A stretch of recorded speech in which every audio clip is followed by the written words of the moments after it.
وصلت لمطار الجزائر الدولي وعجبني على الاخر. حاجه اللي جبدت انتباهي في وسط المطار يبيعوا بالدينار. هذا مطار الجزائر مزيان برشا. اول ما نوصلوا نلقاو اللافته اللي فيها الطيارات وقتاش يركبوا كل شيء، نلقاو عالم متزاير بالكبير، نلقاو الارشادات، والمطار من الطرف هذا للطرف هذا. شوفوا ما شاء الله. هوني وين نعملوا التسجيل فما من 1 حتى 120 تخيلوا. توا عملت التسجيل متاعي، تعدى فيسع ورقة الدخول والخروج مازالت موجودة. او فما قهوة، فما باراسوليت. الأسعار في المطار بالدينار الجزائري، مثلا هذيا بيتزا كاري ب 600 دينار، أرخص برشا من المطارات الأخرى حسب ما لاحظت. الكليماتيزور يهفهف، بيانو اللي يحب يعزف نجم ترتاح هوني.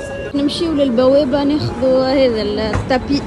عندهم دقلة النور الجزائرية. شوفوا محلاها كيفاش يبيعوا الدقلة في المطار. نشري شوية قضيت، شوية محمصة، شوية عسل، حتى الكسكسي موجودة وكا كفري متاع كسكسي، زيت زيتونة، وحتى بنغرفتو، حتى الهريسة والمالح والرشتة. هاكا الأسعار أفيشي بالدينار. هذه مشترياتي 500 دينار. دقلة النور. وتوا احكيولي على أحسن مطار مشيتولو.